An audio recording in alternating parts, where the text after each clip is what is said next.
ಕಂದ ಆದ್ರೆ ಓಡು, ಇಲ್ಲ ಅಂದ್ರೆ ನಡಿ, ಅದೂ ಆಗಿಲ್ಲ ಅಂದ್ರೆ ತೆವಳು. ಅಷ್ಟೇ ಹೊರತು ಒಂದೇ ಕಡೆ ಆತರ ಕದಲ್ದೆ ಇದ್ಬಿಡ್ಬೇಡ. ಉದ್ಯೋಗ ಹೋಯ್ತು ಅಂತ, ವ್ಯಾಪಾರದಲ್ಲಿ ನಷ್ಟ ಆಯ್ತು ಅಂತ, ಸ್ನೇಹಿತರು ಮೋಸ ಮಾಡ್ಬಿಟ್ರು ಅಂತ, ಪ್ರೀತಿ ಮಾಡಿದವ್ರು ಬಿಟ್ಟು ಹೋದ್ರು ಅಂತ ಹಾಗೆ ಇದ್ದು ಹೋದ್ರೆ ಹೇಗೆ?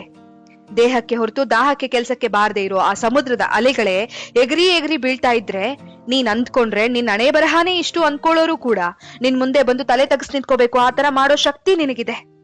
ಆದ್ರೆ ನಿನಗೆ ಬಂದ ಸ್ವಲ್ಪ ಕಷ್ಟಕ್ಕೆ ನೀನೇ ಈ ತರ ತಲೆ ತಗ್ಸ್ಬಿಟ್ರೆ ಹೇಗೆ? ಸೃಷ್ಟಿಯಲ್ಲಿ ಚಲನೆಯಲ್ಲಿರುವ ಯಾವ ಅಣುನು ಸುಮ್ನೆ ನಿಂತ್ಕೊಳ್ಳೋದಕ್ಕೆ ಸಾಧ್ಯನೇ ಇಲ್ಲ. ಹರಿಯೋ ನದಿ, ಬೀಸೋ ಗಾಳಿ, ರಾತ್ರಿ ಕಳೆದ ಮೇಲೆ ಬರೋ ಸೂರ್ಯ, ಅಂದ್ಕೊಂಡಿರೋದು ಸಾಧಿಸ್ಬೇಕು ಅಂತ ನಿನ್ನೊಳಗಡೆ ನರ ನರದಲ್ಲೂ ಹರಿತಿದೆಯಲ್ಲ ರಕ್ತ, ಅದ್ರ ಸಮೇತ ಏನು ಏನು ನಿಲ್ಲೋದಕ್ಕೆ ಸಾಧ್ಯ ಇಲ್ಲ. ಏಳು, ಹೊರಗಡೆ ನಡಿ. ಆ ಮನಸ್ಸಿನ ಸಂಕೋಲೆಗಳಿಂದ ನಿನ್ನನ್ನ ಬಿಡಿಸ್ಕೊ. ಒಂದೊಂದೇ ಹೆಜ್ಜೆ ಹಾಕ್ತಾ ನಡೆಯೋದಕ್ಕೆ ಶುರು ಮಾಡು. ನೀನ್ ಮಲಗೋ ಹಾಸಿಗೆ ನಿನ್ನ ಹಾಳು ಮಾಡೋಕೆ ಮುಂಚೆನೆ ಆಲಸ್ಯನ ಕಿತ್ತೆ ಎಸ್ದು ಬಿಡು. ನಿನ್ನ ಆತ್ಮಸಾಕ್ಷಿ ನಿನ್ನ ಪ್ರಶ್ನಿಸುವ ಮುನ್ನವೇ ಉತ್ತರ ಏನು ಅಂತ ಕಂಡ್ಕೋ. ನಿನ್ನ ನೆರಳು ನಿನ್ನ ಬಿಟ್ಟು ಹೋಗೋಕ್ಕೂ ಮುಂಚೆನೆ ಬೆಳಕಿಗೆ ಬಂದ್ಬಿಡು. ಮತ್ತೆ ಹೇಳ್ತಿದ್ದೀನಿ, ಕಣ್ಣೀರ್ ಹರಿಸಿದ್ರೆ ಅಲ್ಲ, ನೆತ್ತಿ ಮೇಲೆ ಬೆವರ್ ಹನಿ ಚಿಮ್ಮಿದ್ರೇನೆ ಚರಿತ್ರೆಯಾಗಿ ಉಳಿಯೋದು. ಇದು ಓದಿದ್ರೆ ಪದಗಳು ಮಾತ್ರನೇ, ಆಚರಿಸಿದ್ರೆ ಅಸ್ತ್ರಗಳು.